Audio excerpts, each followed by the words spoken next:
बिस्मिल्लाहिर्रहमानिर्रहीम। Dear students, welcome to Excellence Online Education. Biology की class में खुशामदीद। बायोलॉजी में चैप्टर नंबर 2 जिसका नाम है support and movement. Last class में हमने प्लांट का सपोर्ट पढ़ लिया था। अब हम बात करेंगे मूवमेंट इन प्लांट्स की। ठीक है जी, प्लांट की मूवमेंट हम देखेंगे कि प्लांट में कौन कौन सी मूवमेंट होती है और उसके बाद फिर हम एनिमल्स की तरफ जाएंगे। सो मूवमेंट इन प्लांट्स को पढ़ने से पहले जरा मूवमेंट पे बात कर लेते हैं कि मूवमेंट क्या होती है। वैसे तो बहुत ही इजी चीज है जी, आपको पता है मूवमेंट का मतलब होता है हरकत। अगर कोई चीज हिल रही है उसको आप मूवमेंट कहते हैं, भले वो उसका पार्ट हिल रहा हो या पूरा का पूरा ऑर्गेनिज्म एक जगह से दूसरा जगह चले जाए, इसको आप मूवमेंट कहते हो। यानी अगर आपके पास एक कप है, आप उसको उठाएं और दूसरी तरफ रख दें, आपने कहा ये कप में मूवमेंट हो गई। लेकिन बायोलॉजी में हम इसको कैसे डिफाइन करते हैं? बायोलॉजी में हम जानते हैं जी, एक तो ये हमने बहुत कम पढ़ा है जी, स्टिम्युलस। ये हमने बहुत दफा पढ़ लिया। स्टिमुलस क्या होता है? एक्सटर्नल एनवायरनमेंट में अगर कोई तब्दीली आती है, जिन तब्दीलियों को आप डिटेक्ट कर सकते हैं उनको आप स्टिमुलस कहते हैं। स्टिमुलस क्या हो गया? Detectable detectable change. ठीक है जी, ऐसा चेंज माहौल में, ऐसा चेंज जिनको आपकी बॉडी पकड़ ले, उसको आप कहते हो डिटेक्टेबल चेंज। अब बाज़ औक़ात आपकी बॉडी में कुछ ऐसे डिटेक्टेबल चेंजेस आते हैं जो आपकी बॉडी के अंदर या फिर सेल के अंदर इरिटेबिलिटी प्रोड्यूस करते हैं। इरिटेबिलिटी का मतलब है आपके सेल को डिस्टर्ब करेंगे, आपके सेल के अंदर चिड़चिड़ाहट पैदा करेंगे। ठीक है, डिस्टर्ब ज्यादा मुनासिब रहेगा, आपके सेल को डिस्टर्ब कर देंगे। इरिटेबिलिटी, कुछ ऐसे स्टिमुलस आते हैं। अगर हम सेल्स की बात कर लें अभी, तो कुछ ऐसे चेंजेस आते हैं हमारी माहौल में, स्टिमुलस, जो हमारे सेल के अंदर यानी कि डिस्टर्बेंस क्रिएट करते हैं। मिसाल के तौर पे एक्सटर्नल एनवायरनमेंट में पानी ज्यादा है, क्या होगा? पानी अंदर आ जाएगा। अब ये स्टिमुलस हुआ क्या? पानी ज्यादा है, तो उससे क्या हुआ? आपकी बॉडी में पानी आ जाता है, पानी मूव होता है और इससे आपका जो है वो इरिटेबिलिटी आ रही है, आपके साइटोप्लाज्म में बहुत ज्यादा चेंजिंग्स आ गई, आपका साइटोप्लाज्म डिस्टर्ब हो गया। या यूं कह लें कि आपके एक्सटर्नल एनवायरनमेंट में बहुत ज्यादा लाइट है। अब बहुत ज्यादा लाइट है, ये आपकी बॉडी में क्या पैदा करेगा? इरिटेबिलिटी पैदा करेगा, आपकी बॉडी को डिस्टर्ब करेगा, आपकी आंखों के सेल्स को डिस्टर्ब करेगा। या बहुत ज्यादा गर्मी हो गई है या बहुत ज्यादा सर्दी लग रही है, कुछ भी ऐसा चेंज जो आपकी बॉडी में डिस्टर्बेंस पैदा करे, इरिटेबिलिटी पैदा करे, आपके सेल्स के अंदर चिड़चिड़ाहट लाए, डिस्टर्बेंस पैदा करे, उस स्टिमुलस पर जो बॉडी आपकी एक्शन लेती है, उन इरिटेबिलिटी को खत्म करने के लिए, रिड्यूस करने के लिए जो आपकी बॉडी एक्शंस लेती है, उसको हम कहते हैं मूवमेंट। मूवमेंट क्या होगा? ऐसे स्टिमुलस जो आपकी बॉडी में डिस्टरबेंस पैदा कर रहे हैं, उन डिस्टरबेंस को रिड्यूस या खत्म करने के लिए जो आपकी बॉडी एक्शन लेगी, उसको आप कहते हैं मूवमेंट। मिसाल के तौर पे आपकी आंखों के सामने बहुत ज्यादा लाइट मारी जाए, ये हो गया क्या? स्टिमुलस। आपकी आंखों के सामने बहुत ज्यादा रोशनी आ रही है, ये क्या हो गया? स्टिमुलस। अब स्टिमुलस, इस स्टिमुलस की वजह से क्या होगा? आपके अंदर डिस्टरबेंस आएगी, आपकी बॉडी में डिस्टरबेंस आ रही होगी। सो आप क्या करोगे? एक एक्शन लोगे। क्या? अपनी आंखें बंद कर लोगे, अपने हाथ को अपनी आंखों के सामने ले आओगे, ये आपने एक्शन किया और इस एक्शन से क्या हो रहा है? आपकी इरिटेबिलिटी रिड्यूस हो रही है। तो ये क्या हो गया? जो आपने आंखें बंद करी हैं, जो आपने हाथ लाए हो, ये हो गया मूवमेंट।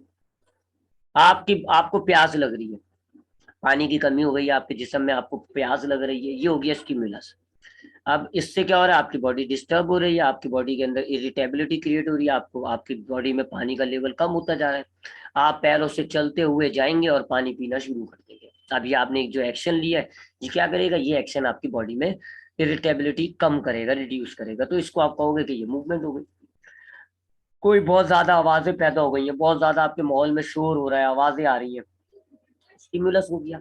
इससे क्या होगा? आपकी बॉडी में डिस्टरबेंस आएगी, इरिटेबिलिटी आएगी, और आप कानों में उंगली रखकर एक एक्शन लेंगे जिससे आपकी ये इरिटेबिलिटी रिड्यूस होगी। जो आपने हाथ हिला के कानों में रखा है, ये क्या हो गया? ये एक मूवमेंट हो गई। सिमिलरली प्लांट के अंदर भी होता है, प्लांट में भी होता है। प्लांट के अंदर अगर जो है, मिसाल के तौर पे जैसे मैंने आपको एक एग्जाम्पल दी कि प्लांट में अगर आप, पानी ज्यादा है जी, बहुत ज्यादा पानी है, सेल्स के अंदर बहुत ज्यादा पानी है, तो बहुत ज्यादा पानी जो है वो सेल के लिए खतरनाक हो सकता है। ठीक है जी, अब ये एक स्टिमुलस है जी, इंतहाई पानी हुआ है, और इससे क्या हो रहा है? इरिटेबिलिटी क्रिएट हो रही है, आपका साइटोप्लाज्म जो है सेल का, वो डिस्टर्ब हो रहा है। सो आपका सेल क्या करेगा? एक एक्शन लेगा, पानी को बाहर मूव करेगा। सेल पानी को बाहर निकालेगा। अब ये जो पानी बाहर जा रहा है ये एक्शन है जिससे आपकी इरिटेबिलिटी कम हो रही है, तो हम इसको कहेंगे कि मूवमेंट ऑफ वाटर। आपके साइटोप्लाज्म जो है, अब देखो ना, आपकी आपके बॉडी के अंदर फूड, आप प्लांट की ही एग्जांपल है क्योंकि अभी हमने तो प्लांट ही पढ़ना है, तो प्लांट की एक और एग्जांपल लें कि अगर प्लांट जो है उसके अंदर फूड की या कार्बन डाइऑक्साइड बहुत ज्यादा हो गई, बहुत ज्यादा कार्बन डाइऑक्साइड हो गई, इससे क्या होगा, उसका जो प्रोटोप्लाज्म है वो डिस्टर्ब होगा, इरिटेबिलिटी क्रिएट होगी। फिर प्लांट सेल क्या करेगा, उस कार्बन डाइऑक्साइड को डिफ्यूज करके बाहर ले जाएगा। तो ये इस एक्शन की मदद से क्या हुआ, उसकी जो डिस्टर्बेंस क्रिएट हुई थी, इरिटेबिलिटी क्रिएट हुई थी, वो रिड्यूस हो गई। तो ये जो मूवमेंट, ये कार्बन डाइऑक्साइड जो बाहर गए, हम क्या कहेंगे इसको, मूवमेंट ऑफ कार्बन डाइऑक्साइड।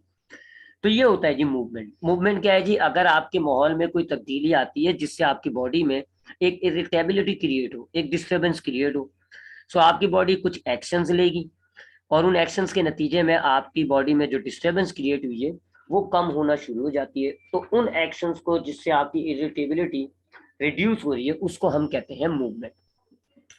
उसके बाद याद रखिएगा, छोटा सा एक और बात बता दूं, हालांकि मैंने कल आपको बताई थी, मूवमेंट और लोकोमोशन में फर्क होता है। बायोलॉजी के टर्म्स में मूवमेंट और लोकोमोशन में फर्क होता है। मूवमेंट क्या होती है, अगर आपका कोई बॉडी पार्ट मूव करता है या प्लांट का कोई बॉडी पार्ट मूव करता है, पूरा का पूरा ऑर्गेनिज्म एक जगह से दूसरी जगह शिफ्ट ना हो, सिर्फ उसका कोई बॉडी पार्ट, उसके अंदर कोई चीज आगे पीछे हो जाए। जैसे क्रोमोसोम, जब हम सेल डिवाइड होता है तो हम देखते हैं क्रोमोसोम्स मूव कर रहे होते हैं। अब क्रोमोसोम्स अपनी जगह चेंज कर रहे हैं लेकिन पूरा का पूरा ऑर्गेनिज्म तो चेंज नहीं हो रहा। आपके खून जो है, आपके जिस्म में जो फ्लो हो रहा है, ये मूवमेंट ऑफ ब्लड है।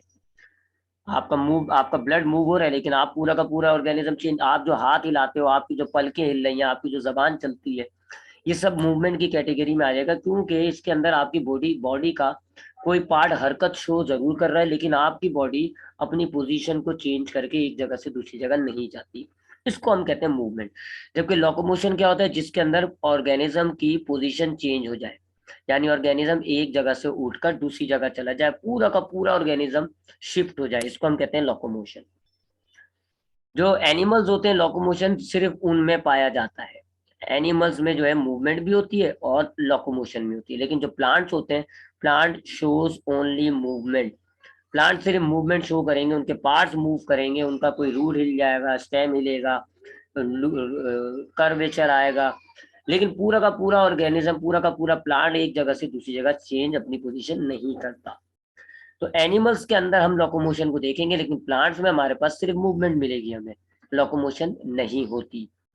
सो ये मूवमेंट हो गया जी। और हमने ये भी बात कर ली कि मूवमेंट और लोकोमोशन में क्या फर्क होता है, और हमने ये भी देख लिया कि प्लांट जो है वो सिर्फ मूवमेंट शो करेगा, लोकोमोशन शो नहीं करेगा। अब जो प्लांट में मूवमेंट होती है वो कई टाइप्स की होती है जी, काफी इसकी डिटेल्स हैं। तो प्लांट में जो मूवमेंट होती है, सबसे पहले हम उसको दो हिस्सों में तकसीम करते हैं। एक कहलाता है ऑटोनोमिक, इसको हम स्पॉन्टेनियस भी कहते हैं, और दूसरी टाइप जो है उसको हम कहते हैं पैराटोनिक, इसको आप इंड्यूस मूवमेंट भी कहते हैं। ऑटोनॉमिक मूवमेंट क्या होती है, ऑटोनॉमिक या स्पॉन्टेनियस मूवमेंट क्या होती है, ये ऐसी मूवमेंट होती है जिनके अंदर जो स्टिमुलस है, जिसकी वजह से इरिटेबिलिटी क्रिएट होगी, आप मूव करोगे, प्लांट सॉरी मूव करेगा, तो जो स्टिमुलस है वो बॉडी के अंदर से ही आएगा, कोई एक्सटर्नल स्टिमुलस नहीं होगा, अंदर ही कोई स्टिमुलस होगा, अंदर से ही कोई स्टिमुलस जनरेट होगा। जैसे पानी जो है वो, मिसाल के तौर पे आपने आपने पढ़ा है कि स्टोमेटा के जो गार्ड सेल्स होते हैं उनके अंदर जब पानी आ जाता है वो टर्जिट हो जाते हैं, तो फिर उनमें मूवमेंट शो होती है जिससे स्टोमेटा खुल जाता है। पढ़ा है ना हमने कि हमारे पास ये एक स्टोमेटा है, ये हमारे पास एक स्टोमेटा का गार्ड सेल है, ये दूसरा गार्ड सेल है। अब जब इनके अंदर पानी आएगा ये सख्त हो जाएंगे, टर्जिट हो जाएंगे और ये ऐसे मूवमेंट शो कर देंगे और आपका स्टोमेटा जो है वो खुल जाएगा। अब इस मूवमेंट को अगर हम देखें तो इसमें स्टिमुलस क्या था, जो पानी अंदर आ रहा है ये स्टिमुलस था और ये इंटरनल था। तो ऐसी मूवमेंट जिसके अंदर जो स्टिमुलस होता है, जो मूवमेंट स्टार्ट करेगा वो बॉडी के अंदर से ही आ रहा हो, प्लांट के अंदर से ही आ रहा हो, उसको हम कहेंगे ऑटोनोमिक या स्पॉन्टेनियस मूवमेंट। जबकि पैराटोनिक मूवमेंट क्या होती है, जिसको आप इंड्यूस मूवमेंट भी कहते हैं, इसमें जो मूवमेंट स्टार्ट करने वाला स्टिम्युलस होता है वो प्लांट की बॉडी से बाहर से आता है। जैसे अगर प्लांट का, जैसे सूरजमुखी आपने देखा है कि सूरज के, जहाँ सूरज होता है वहां सूरजमुखी का जो फूल है वो डाइवर्ट कर जाता है। तो अब जो प्लांट सूरजमुखी का जो फूल है वो एक्सटर्नल स्टिमुलस को देख के मूवमेंट शो कर रहा है, इसी तरह आपने रात की रानी देखी होगी कि रात होती है तो उसके फूल खिल जाते हैं। तो अब यहाँ जो फूल के अंदर मूवमेंट हुई है, ये एक्सटर्नल स्टिमुलस से हुई है। रात बाहर है एक्सटर्नल एनवायरनमेंट में।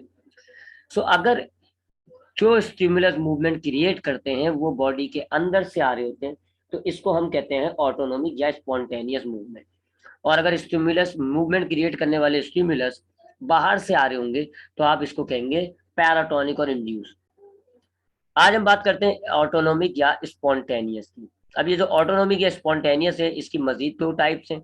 एक कहलाती है टर्गर मूवमेंट, ठीक है, एक कहलाती है टर्गर और एक कहलाती है ग्रोथ और कर्वेचर मूवमेंट। टर्गर मूवमेंट क्या होती है जी, कि इसमें टर्जिडिटी की मदद से मूवमेंट क्रिएट होगी। जो मूवमेंट आएगी किसी भी पार्ट के अंदर, वो किस तरह आएगी, बाय टर्जिडिटी।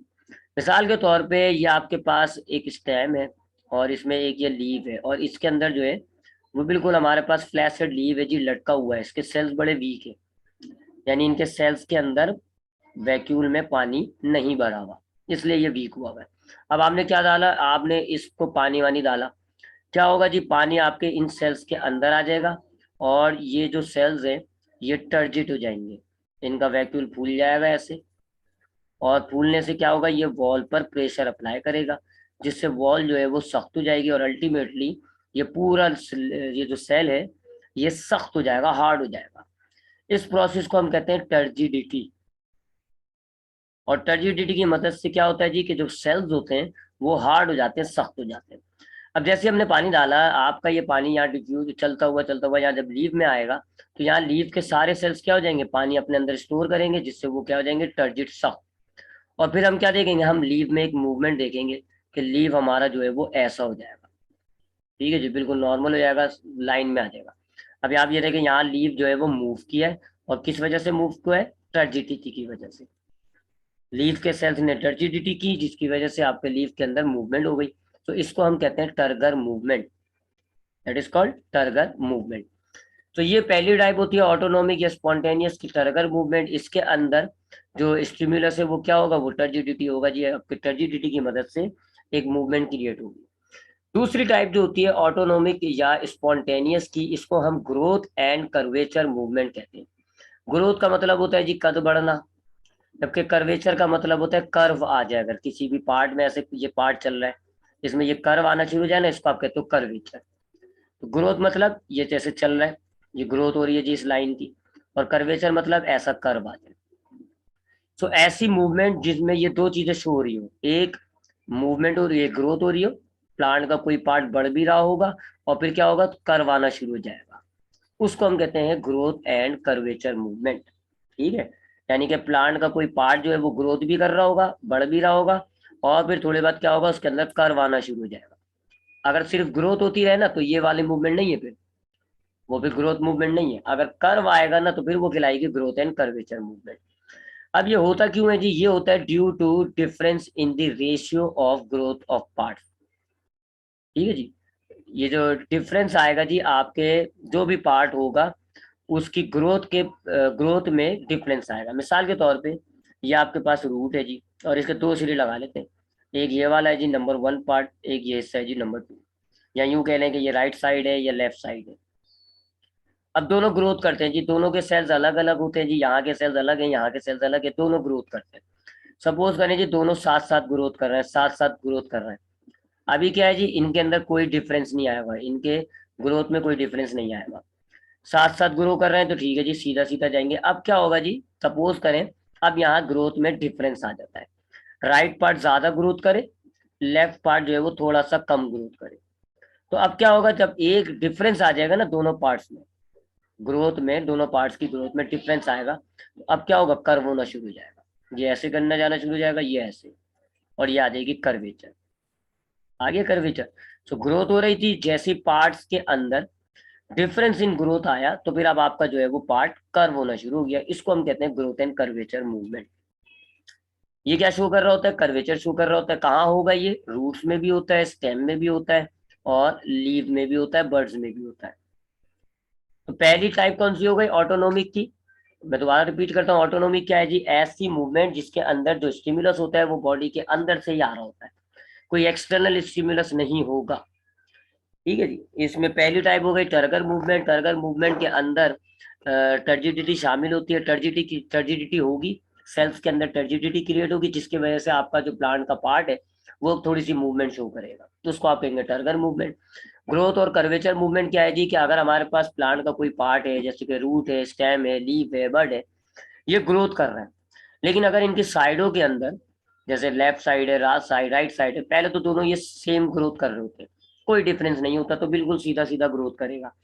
लेकिन अगर एक साइड ज्यादा ग्रोथ करेगा, दूसरी साइड कम ग्रोथ करेगा, तो जो ज्यादा साइड ग्रोथ करेगा वो कर्व करना शुरू कर देगा, और अब आपका पार्ट जो है वो कर्व होना शुरू हो जाता है। इस वाली मूवमेंट को हम कहते हैं ग्रोथ एंड कर्वेचर मूवमेंट। और इसका रीजन क्या है जी, difference in growth of different parts. एक ही पार्ट के दो जो डिफरेंट पार्ट्स होंगे उनमें ग्रोथ की डिफरेंस आ जाएगी। अब इस ग्रोथ एंड कर्वेचर की दो टाइप्स होती है। जो ग्रोथ और कर्वेचर मूवमेंट हो रही है इसकी दो टाइप्स होती है, एक कहलाती है न्यूट्रेशन और एक कहलाती है नास्टिक। न्यूट्रेशन क्या है जी, जैसे कि मिसाल के तौर पे ये आप ले लें जी, स्टेम ले लें। अब ये स्टेम का राइट पार्ट है, ये स्टेम का लेफ्ट पार्ट है। अब क्या होगा, ग्रोथ और कर्वेचर मूवमेंट के अंदर सपोज करें पहले राइट साइड ज्यादा ग्रोथ करेगा और लेफ्ट साइड जो है वो थोड़ा स्लो ग्रोथ करेगा। पहले राइट साइड ने ज्यादा ग्रोथ करी और लेफ्ट साइड ने कम ग्रोथ करी, तो अब आपका कर्व जो है वो इस तरफ आ गया। अब उल्टा हो जाएगा, ऑल्टरनेट हो जाएगा, ऑल्टरनेट हो जाएगा। अब लेफ्ट पार्ट ज्यादा ग्रोथ करेगा और राइट पार्ट जो है वो थोड़ा कम ग्रोथ करेगा, तो अब आपका कर्वेचर दूसरी साइड पे आ जाएगा। ये देखें, लेफ्ट साइड ने ज्यादा ग्रोथ कर ली, राइट ने कम ग्रोथ की है। अब फिर दोबारा ऑल्टरनेट हो जाएगा, अब राइट पार्ट जो है वो ज्यादा ग्रोथ करेगा और लेफ्ट पार्ट जो है वो थोड़ा ग्रोथ करेगा, तो अब ऐसे जिग जैग मूवमेंट आ रही है। ग्रोथ जो हो रही है वो ऐसी जिग जैग आ रही है, इसको हम कहते हैं न्यूटेशन मूवमेंट। जैसे कि अक्सर हमने जो है वो बेले देखी होंगी, क्लाइंबर जिनको हम कहते हैं। क्लाइंबर देखा ना आपने, कि अगर ऐसी एक प्लांट होता है, उसके ऊपर वो जो पैरासाइटिक प्लांट होता है वो ऐसे ऐसे ऐसे ग्रोथ कर रहा होता है, इस पे ऐसे लिपटना शुरू हो जाता है, तो ये कौन सी हो गई, ये न्यूटेशन मूवमेंट हो गई, जिग जैग मूवमेंट हो रही है। ठीक है, कभी इसका लेफ्ट पार्ट जो है वो ज्यादा ग्रोथ करता है, कभी इसका राइट पार्ट ज्यादा ग्रोथ करता है, और ऐसे कर्वेचर आना शुरू हो जाता है। ठीक है, सो अगर आपके प्लांट में डिफरेंस इन रेशियो की वजह से ग्रोथ और कर्वेचर हो रही है, और ग्रोथ और कर्वेचर जिगजैग पैटर्न में हो रही है, ऑल्टरनेट पार्ट जो है ऑल्टरनेट तरीके से जो है वो ग्रेड शो कर रहे हैं, ऑल्टरनेट चेंज आ रहा है जी ग्रोथ रेट में, कभी लेफ्ट पार्ट ज्यादा ग्रोथ करता है, कभी राइट पार्ट ज्यादा ग्रो करता है, तो इसको हम कहते हैं न्यूट्रेशन। इनमें एक कैटेगरी होती है जिसको हम कहते हैं सरकम न्यूट्रेशन। इसके अंदर समझ लो गोल होना शुरू हो जाता है, इसमें ऑल्टरनेट नहीं होगा। जैसे कि ये आपका प्लांट का पार्ट है, ये राइट, ये लेफ्ट। अब ये लेफ्ट जो है वो स्लो ग्रोथ कर रहा है, राइट जो है वो ज्यादा ग्रोथ कर रहा है, तो अब ऐसे कर्वेचर आएगा। लेकिन यही पैटर्न चलता रहेगा, लेफ्ट स्लो ग्रोथ करता रहेगा, राइट जो है वो ज्यादा ग्रोथ करता रहेगा, तो अब क्या होगा, ये सर्किल की फॉर्म में आना शुरू हो जाएगा, और ये अब आपका स्टेम जो है वो ऐसे सर्कुलर होना शुरू हो जाता है। तो इस वाले को हम कहते हैं सरकम न्यूटेशन, इसको भी हम न्यूटेशन की कैटेगरी में ही डालते हैं। तो ये किस में मिल रहा है आपको, फॉर एग्जाम्पल क्लाइंबर। ठीक है जी, तो ये हो गया जी न्यूटेशन। उसके बाद नास्तिक मूवमेंट क्या होती है जी, नास्तिक ये भी ग्रोथ और कर्वेचर है, इसके अंदर भी ग्रोथ होगा कोई पार्ट और कर्व आना शुरू होगा। लेकिन जैसे न्यूट्रेशन में क्या हुआ था जी, ऑल्टरनेट ग्रोथ हो रही थी, लेफ्ट राइट एक चीज, और दूसरा साइडों में, यहाँ साइड्स होती है अपर और लोअर। मिसाल के तौर पे ये एक लीफ है, तो ये इसका अपर पार्ट हो गया, और ये जो नीचे की तरफ होगा इसका ये लोअर पार्ट होगा। अब बाद औकात अपर और लोअर पार्ट में भी डिफरेंस इन रेशियो हो जाता है। अगर ये सेम ग्रोथ करेंगे तो ये तो लीफ आगे बढ़ेगा, लेकिन बाद औकात क्या होता है, अपर पार्ट ज्यादा ग्रोथ करने लग जाता है, लोअर पार्ट कम ग्रोथ करने लग जाता है। अब अगर अपर पार्ट ज्यादा ग्रोथ करेगा, अब हम लीफ को ऐसा ले लेते हैं, ठीक है, ये अपर पार्ट है, ये लोअर पार्ट है। अब अपर पार्ट ज्यादा ग्रोथ करेगा तो ऐसे नीचे की तरफ आएगा, लोअर पार्ट कम ग्रोथ कर रहा है, तो अब एक और कर्वेचर आ रहा है। लेकिन ये जो कर्वेचर आ रहा है ये लेफ्ट राइट नहीं, ये अपर और लोअर साइड्स के अंदर डिफरेंस इन रेशियो की वजह से आ रहा है, डिफरेंस इन ग्रोथ की वजह से आ रहा है। सो इसको हम कहते हैं नास्तिक मूवमेंट, कि अगर हमारे पास किसी प्लांट के अपर और लोअर पार्ट में ग्रोथ रेट का डिफरेंस आ जाए तो फिर एक कर्वेचर बनना शुरू हो जाता है, इसको हम कहते हैं नास्तिक मूवमेंट। अब नास्तिक मूवमेंट दो टाइप की होती है, एक एपिनास्टी कहलाती है और एक हाइपोनास्टी कहलाती है। एपिनास्टी में जो अपर सरफेस होती है उसकी फास्ट ग्रोथ हो रही होगी, लोअर सरफेस की कम ग्रोथ हो रही होगी, और ऐसा नीचे की तरफ कर्व आएगा। ये अपर एपिनास्टी है जो मैंने अभी आपको बनाई है। ठीक है, देखें अपर पार्ट की ज्यादा ग्रोथ हो रही है, लोअर पार्ट की कम। और हाइपोनास्टी क्या होगा, इसमें लोअर साइड की ज्यादा ग्रोथ होती है। यानी ये अपर पार्ट है, ये लोअर पार्ट है लीफ का, लोअर। तो अब लोअर पार्ट की ज्यादा ग्रोथ होगी, ये देखें लोअर पार्ट ज्यादा बढ़ गया और अपर पार्ट कम बढ़ा है। तो अब जो कर्वेचर आ रहा है वो ऊपर की तरफ आ रहा है। अब जो कर्वेचर आ रहा है वो ऊपर की तरफ आ रहा है। तो ये ऊपर की तरफ अगर कर्वेचर आता है तो इसको हम कहते हैं हाइपोनास्टी। सो ये हो गया जी आपका स्पॉन्टेनियस या फिर ऑटोनोमिक मूवमेंट। ठीक है, पैराटोनिक इंशाल्लाह कल की क्लास में देखेंगे, तो मैं इसको रिपीट करता हूँ। मूवमेंट क्या है, आज हमने देखा मूवमेंट क्या होती है, और प्लांट के अंदर जो पहली टाइप है मूवमेंट की, ऑटोनोमिक और स्पॉन्टेनियस, उसको हमने देखा। मैं थोड़ा रिपीट करता हूँ। मूवमेंट क्या है, अगर प्लांट नहीं, किसी भी ऑर्गेनिज्म के अंदर अगर स्टिमुलस आता है जिसकी वजह से उसकी बॉडी में एक डिस्टर्बेंस क्रिएट हो जाती है, सेलुलर सेल्स के अंदर डिस्टर्बेंस हो जाए या उसकी बॉडी के अंदर डिस्टर्बेंस हो जाए, तो उस डिस्टर्बेंस को हम कहते हैं इरिटेबिलिटी। अब क्या करेगी बॉडी, एक एक्शन लेगी ताकि वो इरिटेबिलिटी रिड्यूस हो जाए, उस एक्शन को आप कह रहे होते हो मूवमेंट। काफी एग्जांपल्स मैंने आपको दी। मूवमेंट और लोकोमोशन में फर्क होता है। अगर ऑर्गेनिज्म अपनी जगह ही चेंज कर ले, एक जगह बैठा हुआ है, एक कमरे में बैठा हुआ है, उठ के दूसरे कमरे में चला जाए, जगह चेंज कर ली, ये कहलाती है लोकोमोशन। लेकिन अगर ऑर्गेनिज्म अपनी जगह चेंज नहीं कर रहा, लेकिन उसका कोई पार्ट वार्ट, उसका कोई ऑर्गन, कोई हिस्सा हिल रहा है, तो इसको आप कहते हैं मूवमेंट। प्लांट जो होता है वो सिर्फ मूवमेंट शो करता है। प्लांट सिर्फ मूवमेंट शो करेगा, प्लांट में लोकोमोशन नहीं होती। यानी कि प्लांट का पार्ट जरूर हिलेगा, प्लांट का पार्ट हिलेगा। अभी आपने इतनी सारी एग्जांपल्स देखी, देखा आपने, ग्रोथ, कर्वेचर, पार्ट हिल रहे हैं, लेकिन प्लांट अपनी जगह चेंज नहीं करेगा। ये नहीं है कि यहाँ है उठ के दूसरे कमरे में चला जाए। So plant only shows movement, no locomotion. सब प्लांट में जो मूवमेंट होती है वो दो टाइप की होती है, एक कहलाती है ऑटोनोमिक और एक कहलाती है पैराटोनिक। ऑटोनोमिक मूवमेंट को आप स्पॉन्टेनियस भी कहते हैं। इसमें जो स्टिमुलस आ रहे होते हैं वो बॉडी के अंदर से आ रहे होते हैं, कोई एक्सटर्नल स्टिमुलस नहीं होता। जैसे कि मिसाल के तौर पे ये जो टर्गर था, इसके अंदर स्टिमुलस क्या था, टर्जिडिटी। जिस सेल ने टर्जिड हो गया, टर्जिड हुआ सेल, और वहां फौरन जो है वो एक मूवमेंट आ गई। ठीक है, तो ये स्टिमुलस अंदर से आता है, टर्जिडिटी। इसी तरह ये जो ग्रोथ मूवमेंट में आप देख रहे हो ना, डिफरेंस इन रेशियो आ रहा है, ये एक हार्मोन की मदद से आता है जिसको हम कहते हैं ऑक्सिन। अगर राइट साइड में ऑक्सीजन ज्यादा हो जाए, ये आप अगले चैप्टर में पढ़ेंगे इस हार्मोन को। जैसे इस एग्जांपल में ये राइट साइड ग्रोथ ज्यादा कर रहा था क्योंकि ऑक्सीजन ज्यादा हो गया था। यहाँ ऑक्सीजन ज्यादा होगा तो राइट साइड ग्रोथ ज्यादा करने लगेगा। ऑक्सीजन अगर लेफ्ट साइड पे ज्यादा होगा तो लेफ्ट साइड ग्रोथ करने लगेगा।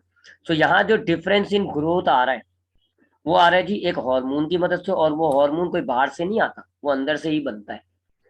तो ये क्या हो गया, इंटरनल स्टिमुलस हो गया। सो अगर हम देखते हैं कि प्लांट के पार्ट्स में मूवमेंट एक इंटरनल स्टिमुलस की मदद से आ रही होती है, तो उसको हम कहते हैं ऑटोनोमिक या स्पॉन्टेनियस। और अगर हम देखते हैं कि प्लांट के अंदर कोई बाहर के स्टिमुलस की वजह से एक मूवमेंट आती है, तो इसको हम कहते हैं पैराटोनिक या इंड्यूस। मैंने आपको इसकी एग्जाम्पल भी दी। टच मी नॉट प्लांट होता है, उसको आप हाथ लगाओगे उसके लीफ फौरन फोल्ड हो जाएंगे। सो अब ये जो लीफ के अंदर फोल्डिंग वाली मूवमेंट आई है, ये आपके हाथ लगाने से आई है, और आपका हाथ एक्सटर्नल है, प्लांट की बॉडी के अंदर नहीं है। ठीक है। सो ऑटोनोमिक में फिर फर्दर हमारे पास दो टाइप्स होती हैं। एक कहलाता है टर्गर मूवमेंट, इसके अंदर जो स्टिमुलस होता है वो टर्जिडिटी होती है। सेल्स जो है वो अपने अंदर पानी स्टोर कर लेंगे जिसकी वजह से वो सख्त होंगे, और जब सेल्स सख्त होंगे तो कहीं की भी मूवमेंट अगर आएगी, सख्त होने की वजह से अगर मूवमेंट आएगी, तो आप इसको कहोगे टर्गर मूवमेंट। जैसे कि ढीले ढाले जो लीफ होते हैं, अगर आप उनको पानी दें तो उनके जो सेल्स हैं वो पानी अपने अंदर स्टोर करेंगे वैक्यूल्स के अंदर, जिससे उनका जो वैक्यूल है वो सख्त हो जाएगा, बड़ा हो, यानी कि फूल जाएगा, और प्लांट का जो लीफ का जो सेल है वो सख्त हो जाएगा। इस कंडीशन को हम कहते हैं टर्जिडिटी। अब जैसे प्लांट के लीफ के सेल्स टर्जिड होंगे, प्लांट के लीफ में मूवमेंट आएगी और प्लांट का लीफ एकदम सीधा हो जाएगा। सो अब ये जो प्लांट के लीफ में मूवमेंट आई है, ये आई है टर्जिडिटी की मदद से, इसलिए इसको हम कहते हैं टर्गर मूवमेंट। ठीक है जी।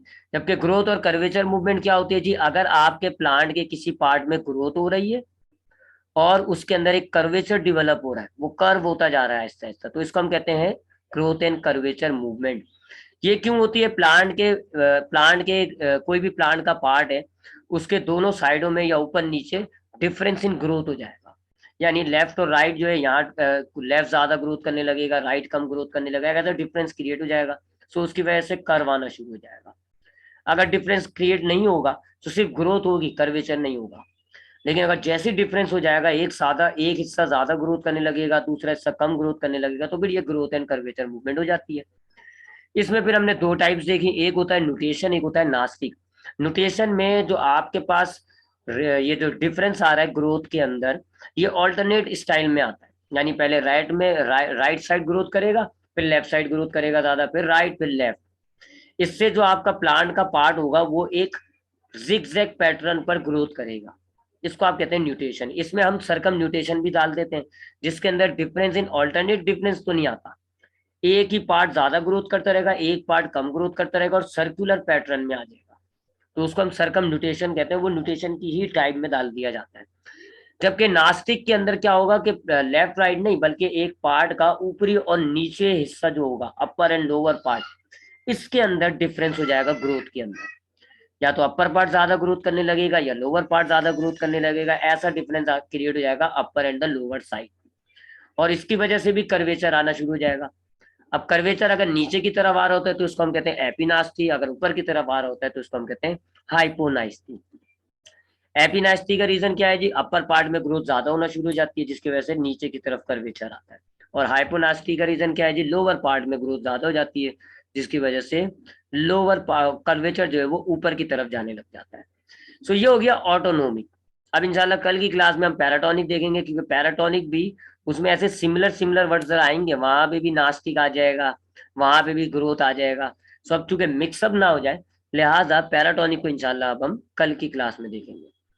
यहाँ तक कोई सवाल